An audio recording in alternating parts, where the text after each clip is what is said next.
You are now tuned into Shotgun Sports USA. Powered by Winchester.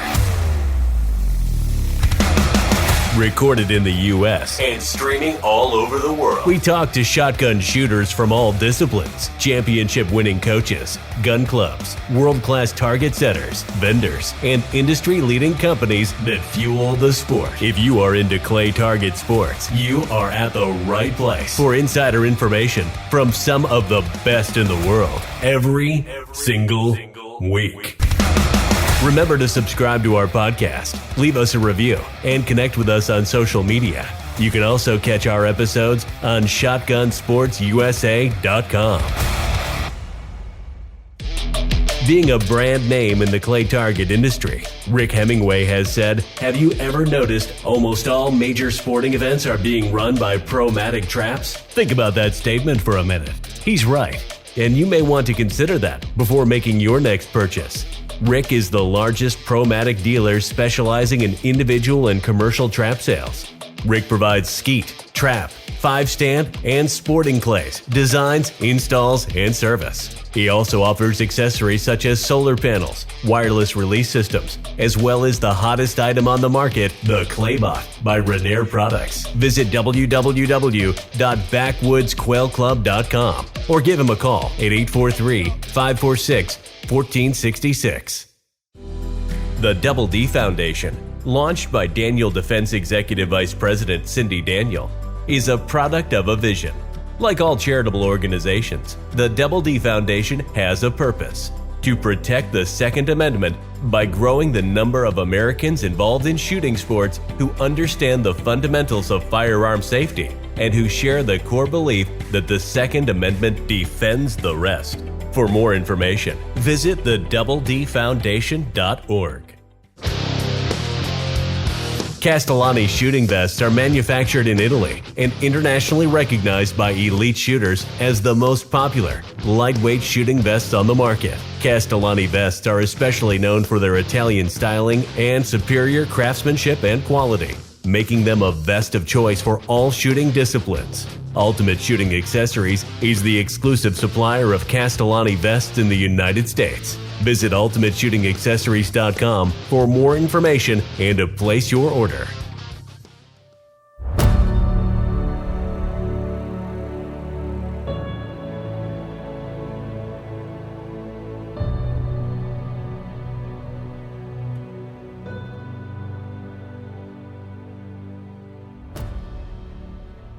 My guest today has won some of the most prestigious titles you can win.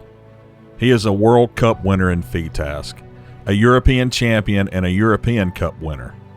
He is also a multiple-time champion in the English Open in sporting and FITASC. He has won the British Open, the British Grand Prix, the UK FITASC Championship, and he is a multiple-time winner of the Essex Masters. He is now the 2021 World Sporting Champion and one of the best in the world. I'm glad to have him on the show with me. Please welcome Mark Windsor.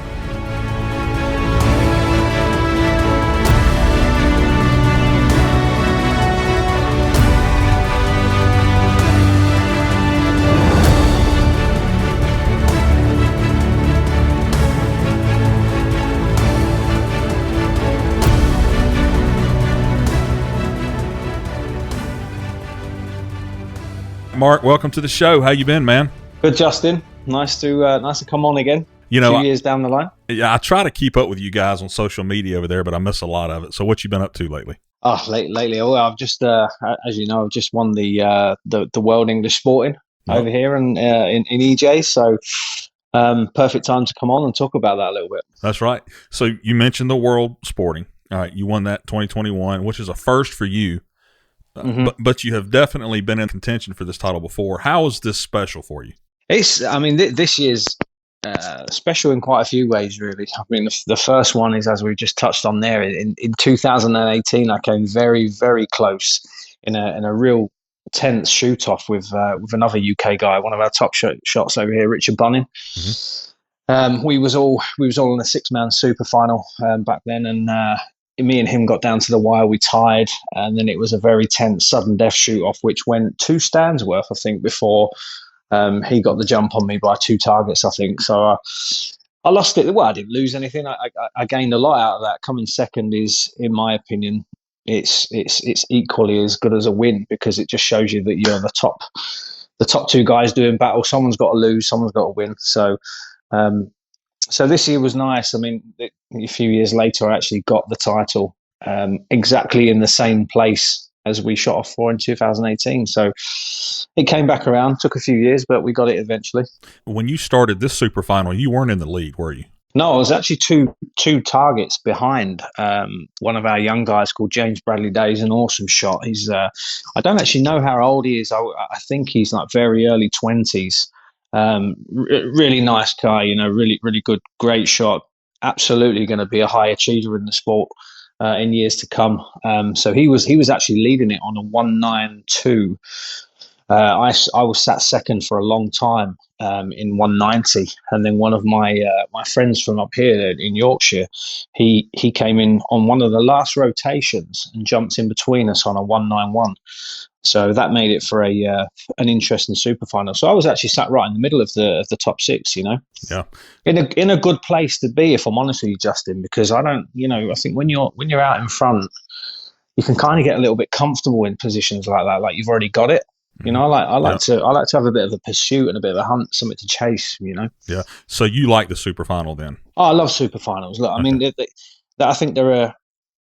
If that's a question about do I like super finals, I think they're awesome because they give shooters and spectators a great insight into the best guys on earth. When you get to watch them in person shoot targets that are exceptionally difficult to kill.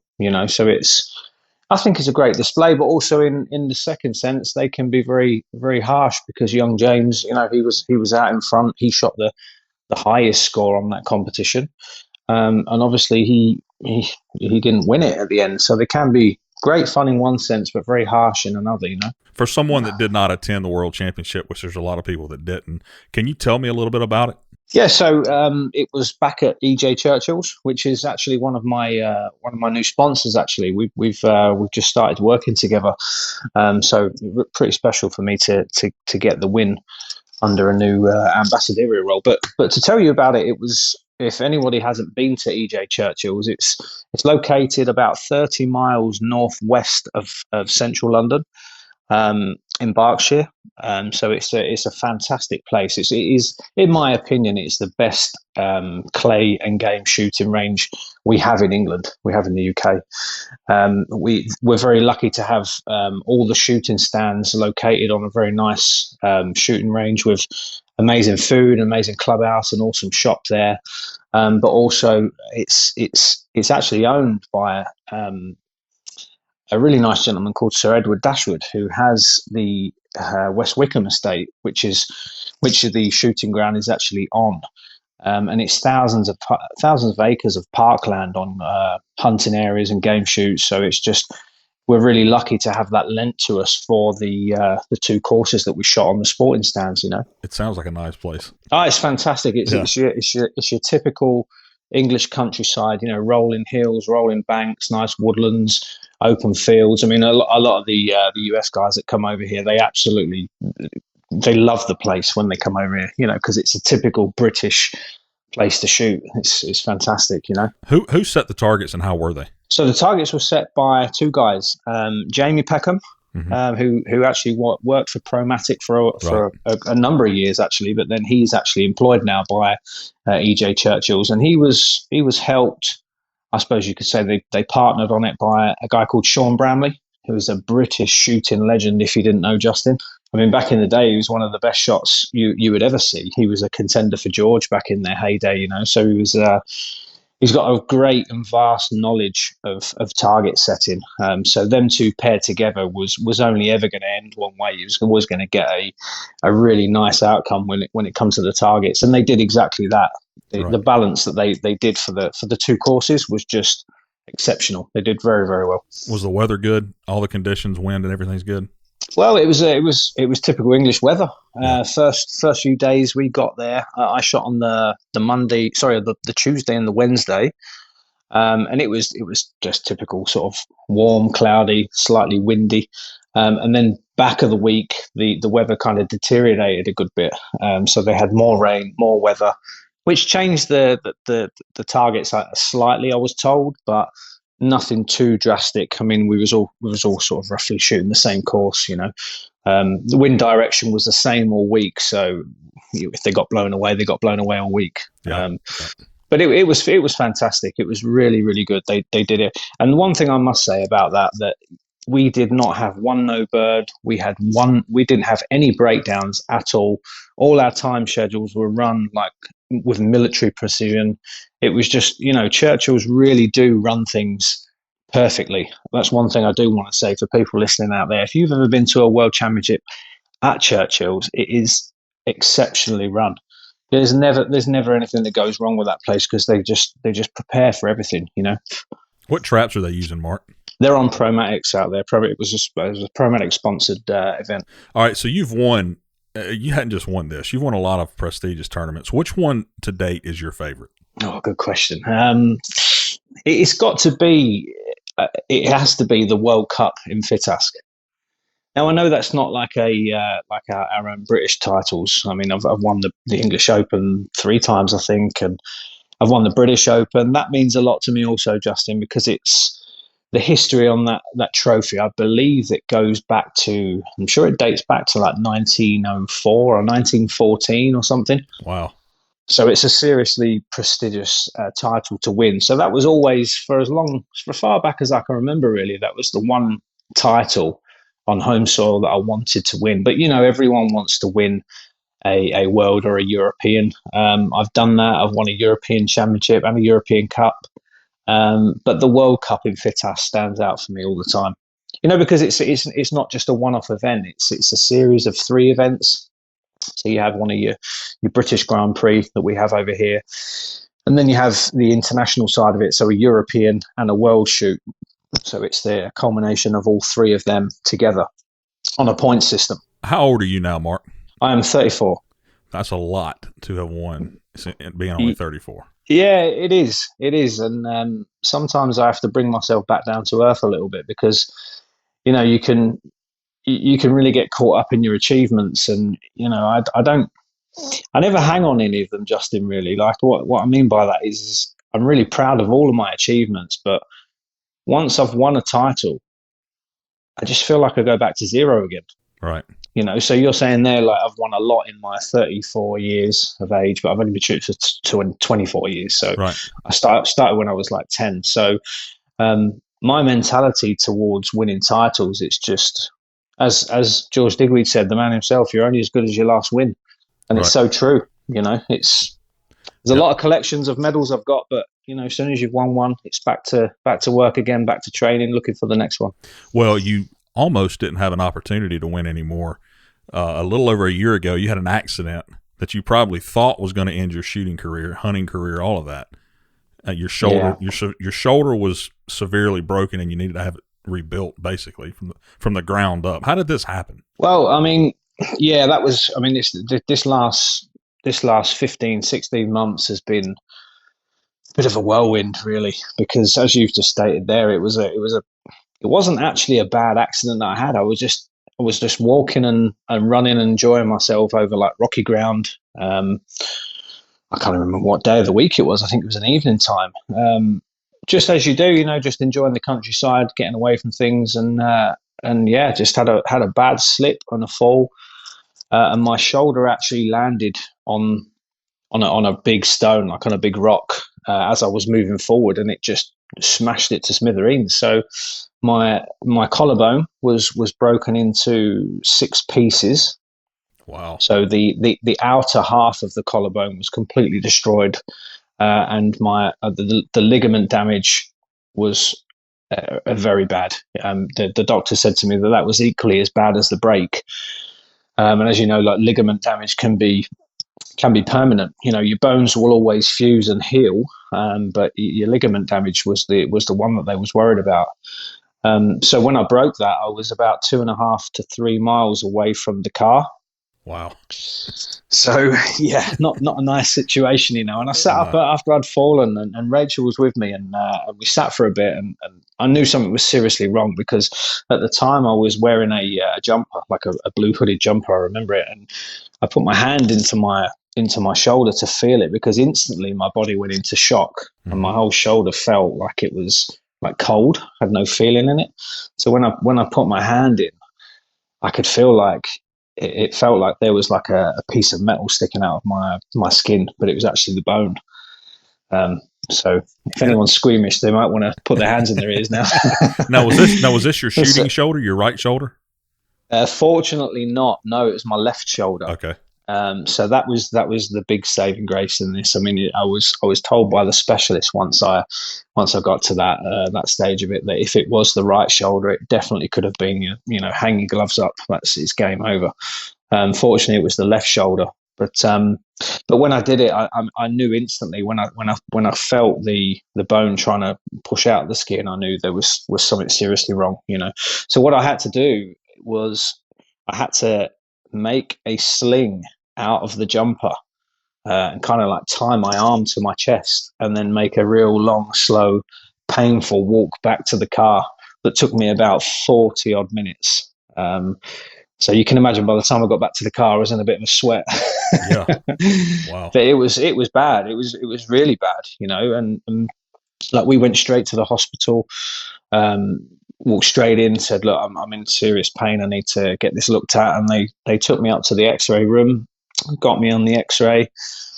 And that was when, I will be totally honest with you, Justin, it brought a tear to my eye when I saw the extent of the damage on the x-ray, because instantly you start thinking career's finished, done. Yeah.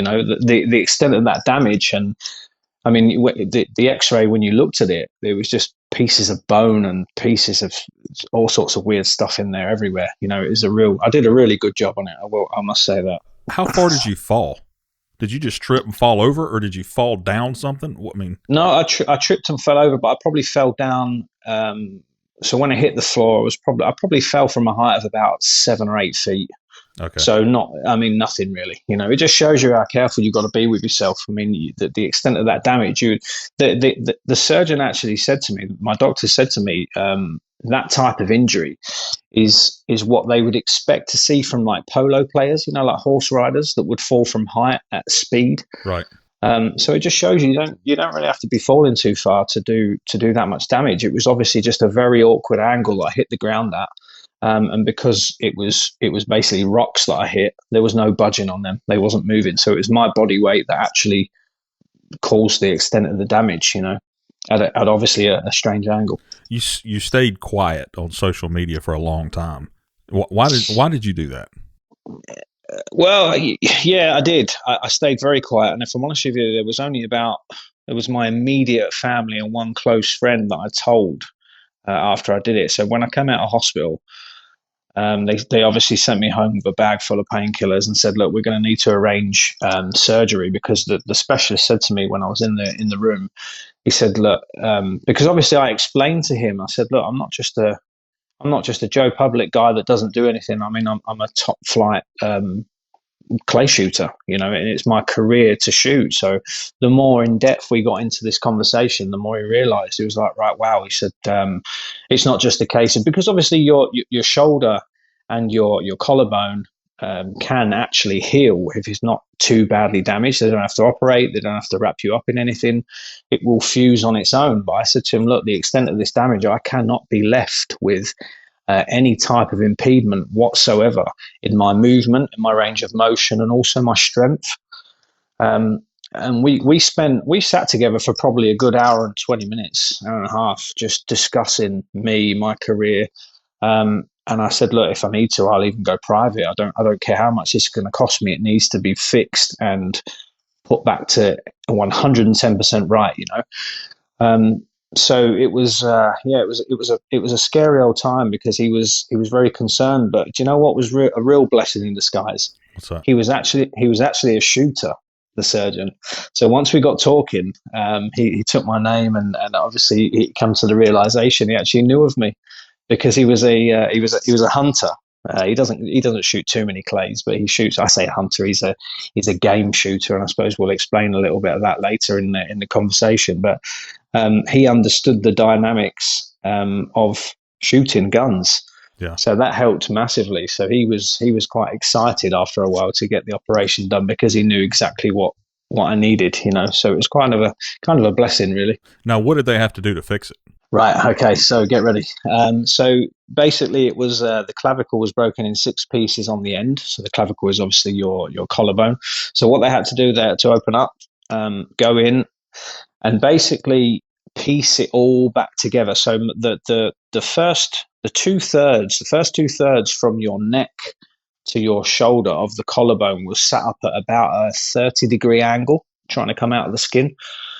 So the first thing they had to do was level that down, put it back to its normal sitting position, and then he basically had 6 very small fragments of bone to basically put back together in the right places. And then what they did is they double wrapped wire around it all to keep it all together. And then basically there's like a composite material. It looks a little bit like a very small nylon rope that is screwed down to another screw in my chest. And it's basically still keeping everything up. And across the top of my collarbone, I've basically got like a spoon-shaped piece of metal with 6 screws in it that sits directly on top of my collarbone. So it's all screwed back together and technically roped back together while it all healed. And I'm told now it's absolutely fine. It is healed completely. Everything's bonded back together. And now I'm actually looking at getting it all taken out in maybe 3-4 months' time, but I've got to cross that bridge yet. So yeah, it was a complete rebuild. As I say, it was a complete rebuild. The operation took about 3.5 to 4 hours to do. So it wasn't just a case of rearranging a few things. It was basically rebuild me, screw me back together. Yeah. What kind of rehabilitation did you have to go through after this? Obviously, because it took a long time for. So let's go back a step, because once I'd broken the shoulder, obviously I went to the hospital, got X-rayed, and then we had to arrange for me to go in and have the operation. But I actually did it on the 1st of April last year, and it was was it last year? Anyway, 2000 and. Yeah, well, when the height of COVID just started, right. So that the 1st of April was when I did it, and I had to arrange to go in to have the operation, but it took 3 weeks before I could get an operation slot because the COVID-19 cases were just running straight into this hospital. Their numbers of the influx of patients was crazy, so they actually had to cancel my operation 3 times before I had to go back in, because obviously I wasn't technically important at the side of COVID. I just had a broken shoulder. So they had to kind of slot me in. So I had to live with a broken shoulder for just under 3 weeks. Wow. So the pain of it, honestly, it was the longest 3 weeks of my life. You got to remember, like, any movement that you make, whether it's sitting down, standing up, breathing, sneezing, anything like that, all that movement goes through the center of your torso. So I was like constantly, I was in constant pain for 3 solid weeks. I think I slept about 10 hours in 3 weeks. It was just horrific. It was awful. So after it was fixed, when did the pain stop? Did it just continue on until it was healed all the way?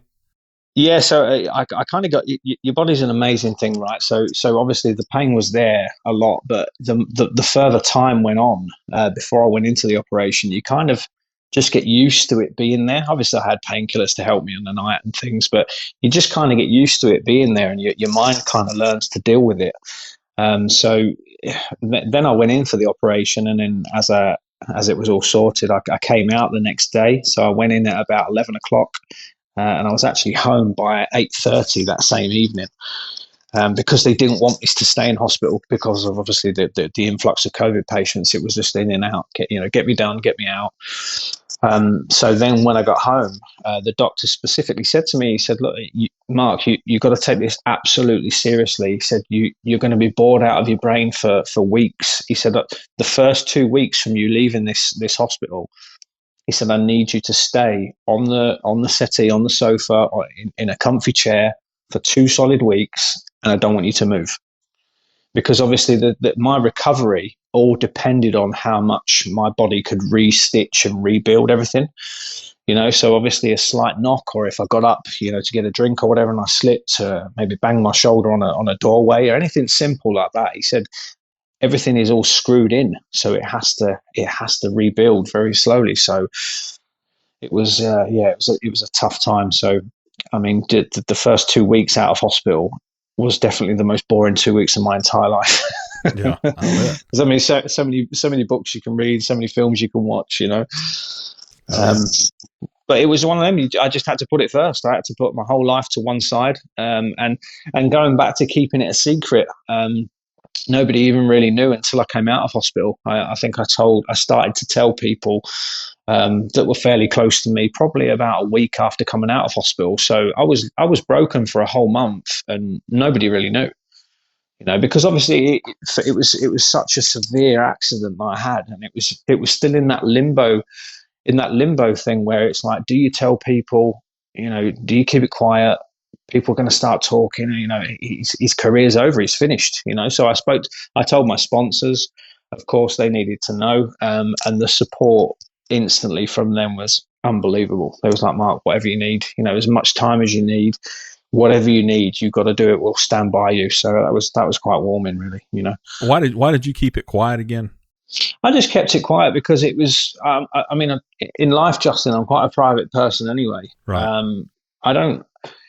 I don't feel like there's anything wrong with anyone being quite public. I'm just not that type of person. I like my private life to be private, because obviously I spend my time being so public in the public eye, as all the top guys do. All eyes are on you all the time. People watching you shoot, what you eat, where you go, what you do.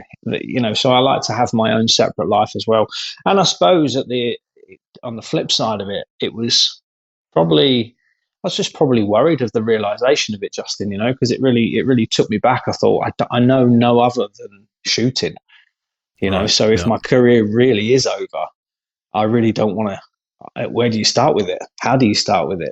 So it was quite a tough time mentally as well. I mean, physically, I could put up with a lot of pain. You just crack on, you get on with it, don't you? It's one of them things. But mentally, it really knocked me back.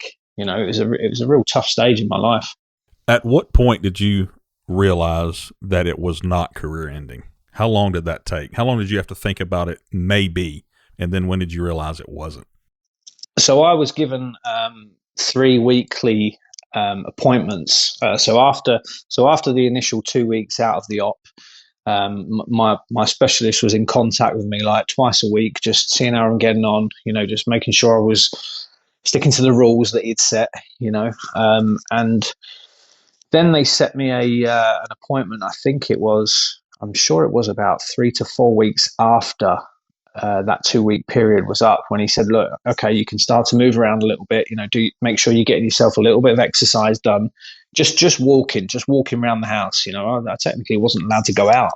He said, I don't want you to go out. I don't want you to trip on anything. You've got to take this seriously. So after that period was up, I went to York hospital to see the specialist over there, and they just constantly put me through x-rays and had a look at the scar and started to take the sling off, and he would just basically lay me down on the bed and just hold me by my wrist and my elbow and just slowly lift and just very gently get my arm moving again, because it sat still in the sling for about 3 to 4 weeks, and I wasn't allowed to take it out.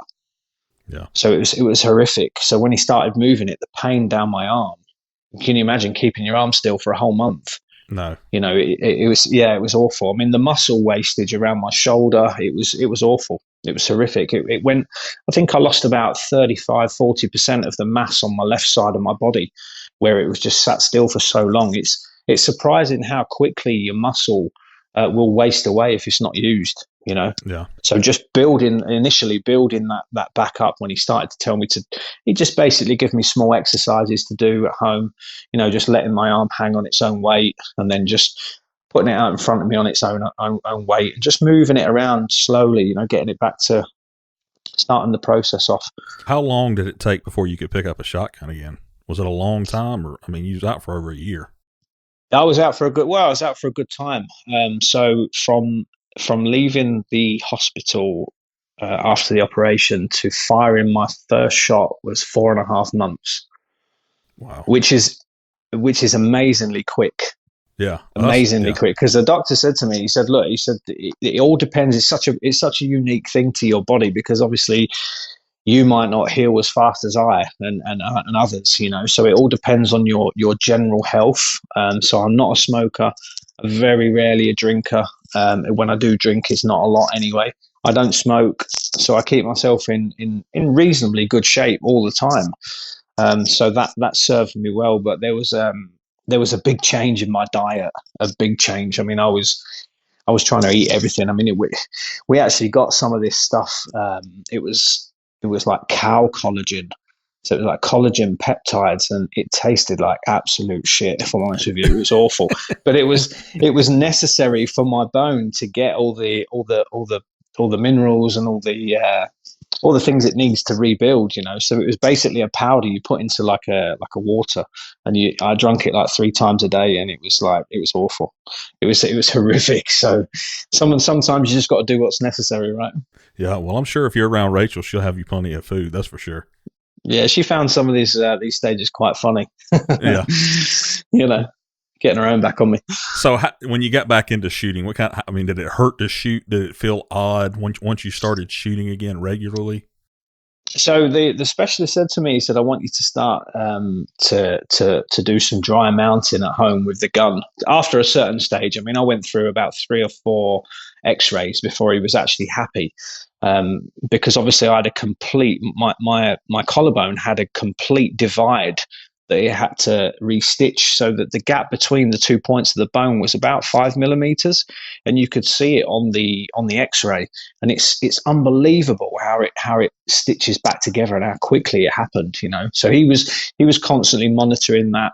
And he said, look, I don't want you to pick anything up at all with your left side until a certain point. And then once he was happy with my strength, I did a few resistance tests with him at the clinic there. And then he said, look, you're good to go. You're ready to start picking the gun up again. Not to fire it, of course. It was just, I've got a couple of smaller guns in there. I've got a little 410 that I started off, you know, just to get the motion going. And then we slowly moved up to the 12 bore, got some more weight going. And then he said to me, look, do you need to shoot? That was his next question. He said, how badly do you need to shoot? And I said, look, COVID's absolutely ruined the sport for everybody. It was in lockdown, so no shooting was going on, Justin. So it was kind of the best time to really do it, you know, if there is ever a best time to smash yourself to pieces. But yeah, I mean, it was one of them things where it was just, I didn't need to shoot, so I was in no rush. So I just took my time. And then he said to me one day, he said, look, I feel like you could fire a gun now. So we started off with some 21 gram cartridges, real light loads. Right. And it was one that I can tell you now, the first time that I fired, I was thinking, is everything going to fall to pieces? Is it all going to come undone? Is my arm going to fall off? You know, all these bad thoughts that go through your mind. Right. But once I fired that first shot, I didn't feel a thing. I did not feel a thing. And then I fired another shot, and then we carried on. I think I fired about 20 to 30 rounds in the day of 21 grams. And yeah, it was like I'd never been away. So the extent of the damage was terrible, but it was just amazing how quickly, if you get your diet really nailed down and you take on everything that you need, your body can heal so quickly. I mean, 4.5 months from the extent of the damage to firing a shotgun again. The doctor said, he said, you have healed so quickly. He was expecting a good 6 to 8 months. You probably didn't miss a beat when you started shooting again, did you? It was probably just like you just took a break. Yeah, it was. Yeah, because I mean, after I shot, I mean, I wasn't, the first time I fired the gun, I fired at nothing. I just fired it up in the air. You know, there was no target flying. Right. I just wanted to really just see what happened. But no, as soon as we started sending clays, I was dusting them up like I'd never been away. So your mind and your body will always, you never forget, like riding a bike, right? You never forget how to shoot something. But it was the one thing that I was worried about is the high angles, lifting the gun for like a high driven target. That was the one that I was thinking that may take a little bit of time, because I did try to get the gun up at about a 45 degrees and it started to resist me a little bit, but it was just baby steps. It was a case of just take your time, don't overdo it, not in no rush. As I say, COVID destroyed all our competitions over here, so there was no comps going on. So I just took my time with it and went once a week and just slowly got back to some kind of normality with it, Yeah. Did your coaching, did it start back up about the same time you started shooting? No, because we was all still locked down Okay. for a good while. But obviously, it was, when we was allowed out, I was still very much not fixed. So, I mean, I did start that coaching, and I was kind of walking around with my arm still in a sling sometimes when I was coaching. But I was still able to do that. Obviously, my shooting just took a back seat, but I still got to take care of all my clients, So soon they was all completely understanding. They supported me so much. They was all like, we'll wait. As long as you need, we'll wait, So Yeah. the support that I got from it was very humbling. Nobody at any point took it the other way. It was all, if we could do anything, if you need anything, take as much time as you want. It was really nice to see the support I got from it, Well, it don't look like that it bothered you at all at the World Championship. So there you go. I was talking earlier. I said, you need to break your other one now. Yeah, well, do you know what? I'd rather not. Yeah. And this is the thing that people don't see the bits that you go through. They're like, "Oh, Mark, you broke your shoulder. That's horrific." And it's like, you're back to normal now, right? You're all good. And it's like, yeah, but they didn't see the 10 to 12 months of hard graft, hard work that I had to do. Just daily exercises, constantly keeping my arm moving. Just getting it, just working it. There was a lot of work that people would. Look, I'm quite a private guy, so I'm not one to put everything all over social media. I never have been, but hard work is done when no eyes are on you, right? That's right. You coach, but you don't just coach clay shooting. You also coach people for game shooting. What is the difference? I just want to know what the difference is in the two. So the difference is obviously one is mostly it's clay shooting, competitive shooting, whether that be at CBA class or AA, AAA, or the highest of the top guys. I coach at all levels. We kind of leave the basic beginners to club coaches. It's kind of like two steps ahead of themselves. So I don't really do much of that. I'll do it for friends, but mainly it's my coaching is consistent of like very high level clay shooting. And obviously with the game shooting side of it, that is live shooting. So as we spoke before, we have grouse shooting over here. We have pheasant and partridge shooting, pigeon shooting. We have all sorts of cool stuff. And I do join people in the field when they are hunting. You give them advice on good shots, bad shots, how they can make things better.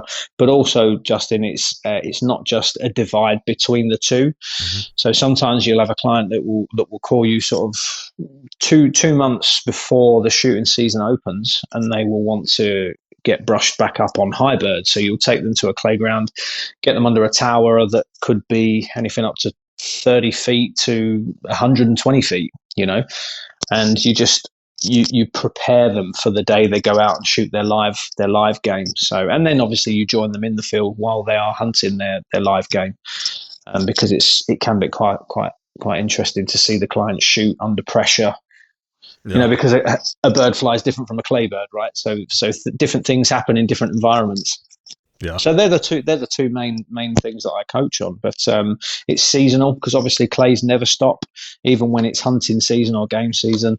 The clay guys are flat out at it, getting ready for the next season. So it never stops. It's not like clay shooting stops and game season takes over. It's always a perfect mix through the hunting season. So it's quite difficult to balance your time. I need to be in 3 places at once sometimes.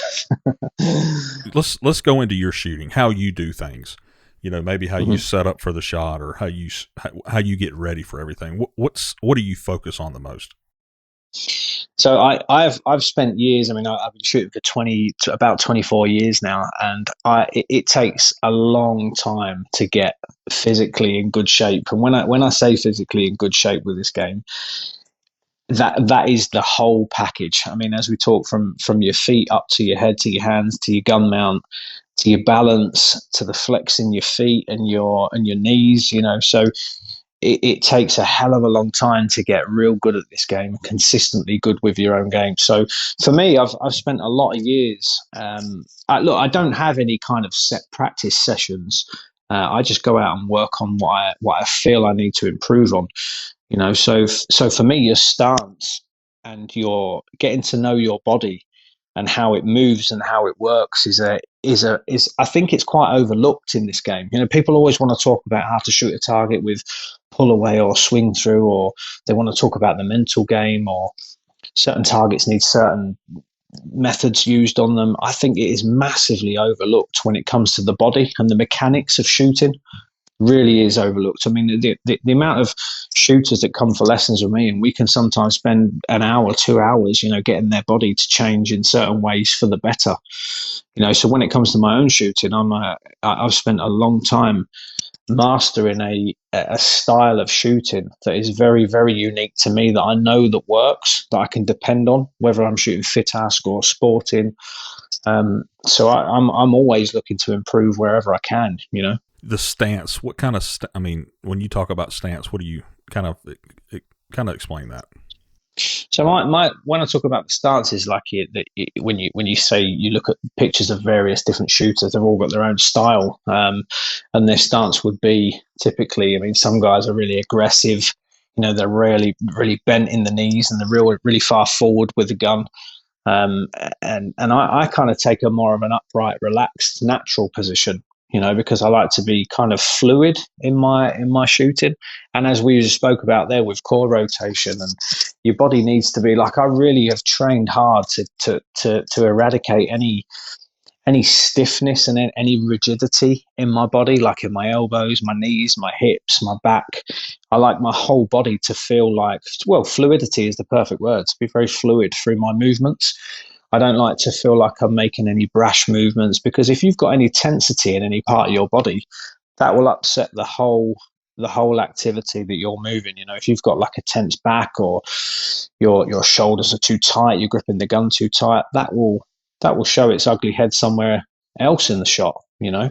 So for me personally, I work a hell of a lot with my students to get them to build their own technique, their own style of how they stand.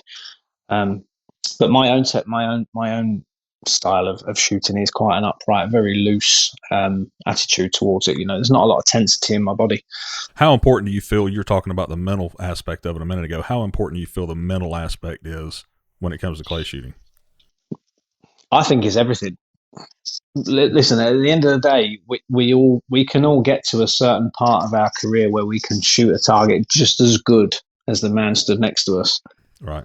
It's not actually that difficult learning to shoot targets, is it? Once you've got the core basics all nailed down, you can shoot a target. But the mental side of it is what I class as the emotional side of it, which is very, very tough to get a handle on, because as I say, it's an act to shoot a target. But emotionally, when you put emotions with acts, it's a different ball game. It's a different ball game. Like when you come to super finals, I've been in tons of them, so many of them in my lifetime, as others have, and with very different people, with lots of different people from all over the world. And I kind of enjoy my time within them, because you not only can you learn from others, because I don't think you ever stop learning in this game, but you can actually see what pressured environments do to people in them situations, and I really, really enjoy being in them, because you can see some people, they thrive on pressure, some people they fold on pressure. So it's that's what I'm talking about when I talk about the mental side of it. It's a massive deal. You've really got to work hard when you get to a certain part of your career. You've really got to work hard on becoming very, very rounded and very tough in situations like that. Like I liken it to becoming very emotionally detached. Yeah. So I've worked very hard to to dampen my emotions down that I feel. So pressure, fear, anxiety before a shoot off. There was a time years ago where they would be them feelings would be so heightened that you would make stupid decisions. Like you'd shoot a target the complete wrong way with the wrong method that you want to shoot it in. You'd shoot things earlier, you'd hang on to things longer. So yeah, I mean, learning from them bad times when I messed up, should I say, you build yourself to a point where you can, I think you've got to become emotionally detached to be real tough in them environments. Like I feel pressure, of course I do, but I can park it, I can box it, and I can use it to my advantage sometimes. At the super final you were just in, yeah, I mean, you have to be focused. What helps you the most to stay focused in that situation? Just really working on the basics and concentrating on the basics of your shooting. As I said, everybody knows how to handle them situations. Once they've done it 4 or 5 times over, you get comfortable with them situations. But for me, I just really work on the basics of shooting.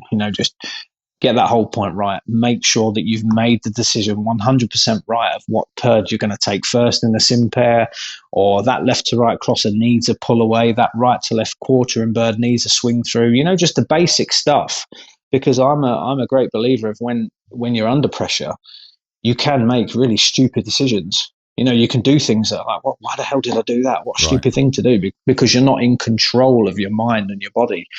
So I just make sure that I concentrate on raw basics, get all my footwork right, take my time, use my time in there. I make it my time. So a couple of the guys, I won't mention any names, but a couple of the guys that I shot with against in this recent shoot off, you could see they started to take birds a lot quicker. They was loading the gun quicker. They was calling pull quicker. I go the other way. I slow right down. I take my time. Even if I've got to just mount the gun 3 or 4 times to get comfortable for a call pull, you've got that. That's where in them situations, you've really got to take control of them, because if you lose yourself in that moment, in that one stand, that world title is gone from your hands immediately. If you drop 3 pairs in a row because you've completely mentally broke down in that situation, it's game over. Yeah. It's gone. All that hard work through the whole week waiting for them last few shots on a Sunday is wasted. So that's where you've got to really take your time, use your time, and if you got to, you've got to do what you got to do. Tom C. I know Tom. Yeah. You two would be perfect in a squad because he takes about 30 minutes every time he goes to pull the trigger. And it sounds like you may take a while too. We'll have to give him a nickname. Take your time, Tom. No, he's a great guy. I like Tom. We speak quite a bit on Messenger and on Instagram. I mean, he recently had an accident, didn't he, with his arm? So he was picking my brains for advice, and I was happy to help, But no, I like Tom. He's a great kid, Well, and again, he in the future going to be a big hitter for sure. You know? Well, Tom fell off a motorcycle. You were walking and tripped and fell. He fell off a motorcycle and he's never been on one. So yeah, his accident's a bit more glamorous than mine, isn't it? I mean, it's going for a stroll in a park and I break my shoulder. Like, what's going on there? Yeah, I wish he had a GoPro on his helmet just to watch it all. Well, look, I've shot out of helicopters, done some crazy stuff, and I'll go for a walk in a park and I come back half broken. What's going on there? Yeah, that's right. So let's move on to the CPSA, which is the NSCA is over here in the U.S. and the CPSA is over there. What the difference is? The main difference I want to talk about is the classification system, and how it works there. How does it work? I've heard, but I don't know. And do you think it works? It's a very good question, and it's not a touchy subject, but it comes up a lot amongst us shooters over here about so your classification is done, to get your first initial classification is done over 3 shoots at your entry level to our classification system, and then every year they release the classifications again, and that's when you get classed. So obviously you might come in at a B class level, and then you'll shoot for a year, and then you might actually be classified as like a AA shooter. So every year they they take a collection of all your CPSA registered shoots, and they roughly put you an average out there, which then classifies you in a certain category. Okay. But this is the thing with our systems. Okay. And I would imagine it's quite similar all over the world. But let's say that we're in this little town that I live in up here in Yorkshire. There's not many shoots around, but we're very lucky actually. So EJ Churchill's, just touch on this quickly. EJ Churchill's actually just bought a ground up here in the north of England. So they actually have two grounds in England now. One called EJ Churchill's at West Wickham, and this one is called EJ Churchill's at the Swinton Estate in North Yorkshire. Okay. So that's the main ground that I shoot up here. I'll shoot that once every second week. I shoot sport trap there and sporting, and then there's another little small range near me. It's only about 15 minutes around the corner from my house, and I go there and I shoot with the guys, just with friends, and shoot some sporting and sport trap, and sometimes some all round. So they're really the two grounds that I shoot all the time. Mm-hmm. You know, so let's say that I get really comfortable with them places and I'm banging in real high scores. You're going to get classified off of them type of targets that they set there. So let's say that one ground sets really easy shoots, and then down in the south of England, there's other guys that are shooting at really hard shoots. You know, the high gun's one on, say, 90, and say the high gun that's one up here is one on like a 99. There's a little bit of a we talk about this quite a lot. So how is that a fair classification across the whole country? You know, if some targets, there's a group of people shooting some targets that are stupidly hard, and then there's a group of people that are shooting crazy easy targets, you're kind of getting classified in the same area of a different level of targets, if that makes sense. Right. So I think what they should do is classify. It's my idea. I think they should classify people off of major events. You know, so because then you get the whole country going, they flock to these one shoot, the English Open, they all shoot that, classify all the shooters off of the high gun score at that shoot, and then do the same at the British Open, the Clay Shooting Classic, the Essex Masters, whatever, all the way across the country. And then you get an actual true classification system, you know? Yeah. Because some people are so caught up on their averages, like they're really proud of themselves because their average is like 95 point. But to me, it means nothing. You've just got to win every time you go out shooting, right? Yeah, it doesn't matter. That's the way I see it. It doesn't matter to the guys that win, because they're going to. No, exactly. You could put them in B class and they wouldn't care as long as they win, you know? Exactly. And look, there is some people out there that play the game, as I'm sure they play it over there. They keep themselves in lower classes for the prize money and that. And I think that mentality is just stupid, you know. Yeah. Like, why would you purposely keep yourself down? You know, that's a defeatist mentality. Yeah. No, I'll never mention any names. I had a client of mine that actually told me that he was doing that, unbeknown to me. He said he was a student of mine at the time, and I said to him, "You need to stop that right now. I mean, that's just such a defeat." He was like, "Yeah, but you know, I can win some prize money." I'm like, "You need to stop that right now." I said, "You're mentally keeping yourself capped. You know, you're so much better than that.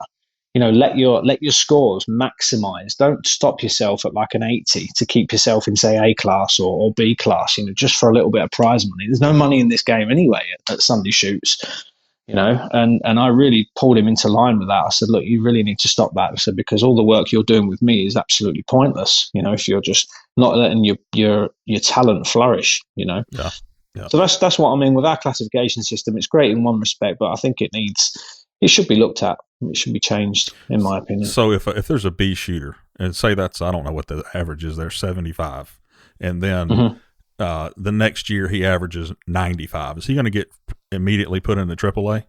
Yeah, they push you straight up from your averages. Okay, yeah. See, here you got to work your way up through the punch system until you get to Masterclass. What is the Masterclass over there? The averages of that? Well, they're all over the place. And that's what's weird about it, is you can take somebody in Masterclass and they can go shoot the national championship and shoot. Say it's a 300 target event, they could shoot 150 and still be in Masterclass. Or then the guy that wins it's going to shoot, 295. So wow. if he punches into Masterclass by shooting side events, sub gauge events, or something like that, he can punch up in class, which they stopped. Now you can't shoot sub gauge and earn punches to move you up in class. It's defeatist. It's such a, the way my mind has always been the same, and nobody ever taught me this. It was just, I don't know if it's just how I'm built or what, but I've just always looked at the top guy. Even when I was a junior, Justin, even when I was like shooting 40, when I was like 14, 15, 16, I was shooting 80s, solid 80s all the time, but I was only ever looking at the top. I didn't care if I was in juniors. I just looked at who's winning today. Right, George Digweed's won it on a 98, and then you get Richard Folds has put in a 99. And I'll be like, that's where I want to be. I want to be Right. where them guys are. Like, I didn't care about winning junior titles. Because our junior age went from 18 to 21 as I was coming up through the ranks. So I had an influx of juniors come back in when they'd already left from that 18 age. So I had to do battle with quite a lot of the older guys. But I put my sights so far past them that I was a good junior shot. I mean, I won so much when I was young because I was just I was setting my sights at the very, very top. I just saw clay shooting as a numbers game. I just need to shoot as many flying targets as I can in 100 bird sporting or 150 bird sporting or whatever. I go out every week to shoot 100 straight. Every single time I go out to shoot 100 straight. It doesn't always happen, but that's where I've always set myself that bar, So I think that's where you build that mental resilience up by either thinking that way, or if you think the other way, I'm going to keep my average down so I'll win C class this week, you're just holding yourself back all the time. Yeah. So I just, that's how I've always thought in clay shooting. And it still is no different from how I started. I just go out to shoot as many clays as I can. I keep it simple, That's most of the good shooters that I've talked to have said the same thing. They're going to look at the top, see who's winning, and that's where they want to be.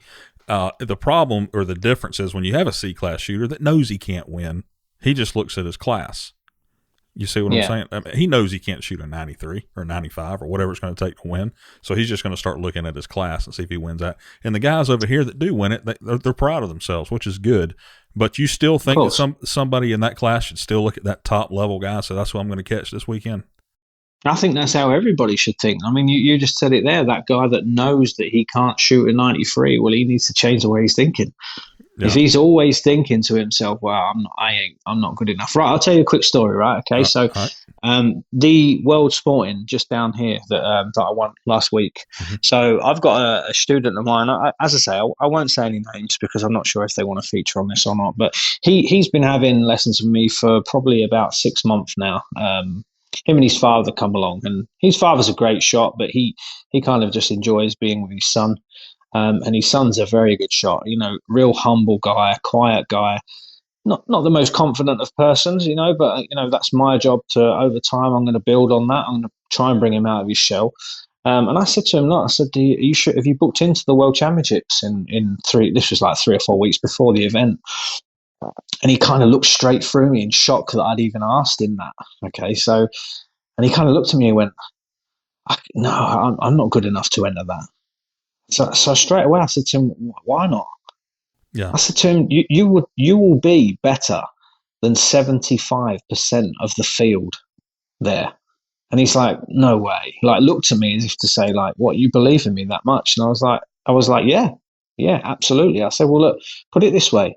You will now have to wait another 2 years because he's not going to go to America next year. Okay. Right. So I said, you're going to have to wait another 2 years for a world championship to come around for you to enter it. I said, why not just enter it now? He's never entered an English Open. It was his very first major event. So he was kind of a bit like starstruck by the event. He was a bit like, oh, it's the world championship. I can't be doing that. And it's a big amount of money to enter. I said, look, scrub the money. It's coming around once in a blue moon. You've got to do it. So I kind of like pushed him into it, and he said, I think it was about a week after we had the conversation at the shooting ground, I got a message from him, Mark, I've entered the World English. And I was like so proud that he actually took that first step, right? Right. And this is awesome, this bit coming up. He won the B class category in the World Championship, and he didn't even think he was good enough to even enter that shoot. Yeah. And he won B class. How cool is that? Yeah, that's awesome. How awesome is that? He felt good. Oh man, honestly, and he came up to me after I won the super final because he watched it, and he came up to me and he was like, you could see in his eyes that the happiness in his mind that he'd achieved something. It was his first major title that he'd even attempted to win, and he's won his world B class. So I was so proud of him, and it was because I pushed him into it and I believed in him that he did it. Yeah. So I see him shoot in the physical form, and he's awesome. He's a fantastic shot, but mentally, he just thought he wasn't. He kind of just thought he shouldn't be there. No, I can't enter that. I'm nowhere near good enough. Yeah. So this just shows you in this game that it's what you tell yourself over a period of time, and if you tell yourself for long enough that you're not good enough, you start to believe it, and that will hold you back. And if he hadn't come to me for lessons and I hadn't told him to enter, how many other people out there are holding themselves back Yep. that are absolutely talented to achieve and become somebody and achieve things in this sport? Yep. So it is, anybody listening out there that thinks they're not good enough, it's only you that thinks that. Yeah. It's only inside your skull that them thoughts are going off. Like, nobody else looks at you and thinks, "Oh, he's not good enough," because they don't really know you. It's your own brain and mind that prevents you from doing things. So that was quite a cool story that I wanted to cover, because go out there, get it done. Get started, get moving. I have a friend of mine that just started shooting, and he said, "What's the first tournament we're going to go to?" I said, "We're going to the U.S. Open." And he said, "Well, I don't, same thing. I don't need to go there. I mean, that's, I said, "Yeah, you do." So he went with us, and he had a blast. And now everything else he goes to, he thinks is smaller. So there you go. It makes it makes him think, well, I'm going to do really good here because I did this at the U.S. Open, So exactly, it matters when you tell yourself you can go out there and do it. Even, of course it is. And for me, if I go out there and just have fun, I seem to shoot a lot better. Like if I just go to have fun and I keep that mindset, I shoot better. If I go out there thinking I got to win this today or I got to do this today, then I'm going to shoot bad. That's just me. So just go out there and have fun, do it. Well, that's it. It's your own thoughts, isn't it? And I really try and keep that. I work very hard on keeping that fine balance of keeping myself grounded. Like, obviously, I know who I am. I know what I've achieved in this sport for however many years I've been doing it. But I always keep myself grounded. I don't see myself as like the world's best now because I've won the world championship. I just see myself as Mark Windsor who shoots clays. And I keep it very simple because I don't go out there. It's a job. Of course, it is a job to me. It's become a job. I'm a coach that coach people, but I've still got lots of years left in my own personal career. And I'm really trying to find that balance between achieving and working hard at my job, but also still enjoying it. And as you just said there, Justin, when I go down to the World Championship or I fly across to America or Europe to shoot a European or a World Fit Task, I don't go to just punish myself. I go to enjoy myself, but of course I want to win. And it's finding that perfect balance of not just falling too far to the left and being like, I need to win this, and then destroying yourself with pressure. You've got to keep that perfect mix of just enjoying shooting clay targets, loving the game that you started all those years ago just to have fun, but still knowing that you're capable of winning an event. It's the perfect balance that you've got to work hard on trying to get. Why didn't you make it to the FITAS shoot? You don't want to go shoot World FITAS? No, I mean, I love FITAS. I'll be honest with you. I love FITAS more than sporting, if I'm honest with you. But obviously, the COVID restrictions were a big deal for us. I think that's why a lot of the American guys couldn't come to England because of the quarantining. So so after I come back from Hungary, if I did go, I'd have to self-isolate for, I think it's 10 days, and I can't afford to do that. My diary's busy. I can't afford to not do anything for 10 days. So unfortunately, I had to, park that and box it for this year. So hopefully next year we will be all good to go. So that was the sole reason. I mean, I love Hungary as well. Hungary is one of my favorite places to shoot on earth. I did hear the targets were awesome. So I've missed out there, but COVID again. Yep. Goddamn COVID. I wish it would go away. Be done with it. Yeah. So are you coming to the U.S. for the World Championship next year? Absolutely, yeah. I'm coming out there. I haven't been out to the US for a good number of years now. Yeah, definitely. I will be there. San Antonio, right? Yep. That's where it's at. Yeah, I'll be there, definitely. Yeah. So what's next for you? What are you doing next? Big tournaments? Next, what's going on? Yeah, shooting. The next big tournament for me will be the British Open up here at the new Swinton estate that EJ Churchill's have. So that's a big deal for me. It's the first major event that they've held, because that ground's only been open for just over a year now, and they have ploughed a lot of money into that ground and turned it around. It's a beautiful ground, right in the heart of Yorkshire, very natural. So that's the next big competition that I'm actually booked into. And that's the first 5 days, the first week in September. So not that long to go now, really, just over a month. Right. You'll be ready for it, aren't you? Absolutely, yeah. I'm going to try. It'd be nice to win it on home soil, I just got to, as I say, this is how my mind works. I've won the World Championship just a couple of weeks ago, but I've already left that behind now. I've already moved on from that. I mean, the trophy, I'm sat here looking at the trophy now. It's just across the room from me. But that's the first one done. So the next thing's the British. It's next mission accomplished on this one. So, and we start practicing soon for the next one. That's how it just works. It's one after the other. Keep attacking them. Before I let you go, run through your sponsors real quick. Yeah, sure. So I'm a big Krieghoff sponsor. I've been with them for about 13 or 14 years now. So that is the biggest part of my equipment. Obviously, is the gun. No gun, no shooting, and equally the same with cartridges. But so Krieghoff and Game Ball are the two main sponsors for me. But I'm also sponsored by Promatic and Peeler. I don't have anything for my ear protection. I just use normal moss for them. But last but not least is EJ Churchill's. I've just took a venture with them. We've been friends with Rob Fennick and Sir Edward Dashwood for many years now, and we've just took on an ambassadorial role for them. So I'm really excited what that's going to bring. So it was really important to me to win the World Championship in our first partnership, if you like, down there. So it was great. So they're my sponsors, and I really appreciate everything they do for me. So it's very lucky guy. You work very hard to be approached by people like that. And sponsorship doesn't come easy. People do tend to feel like they're owed sponsorship, but you've got to earn it. And I spent years and years and years earning mine.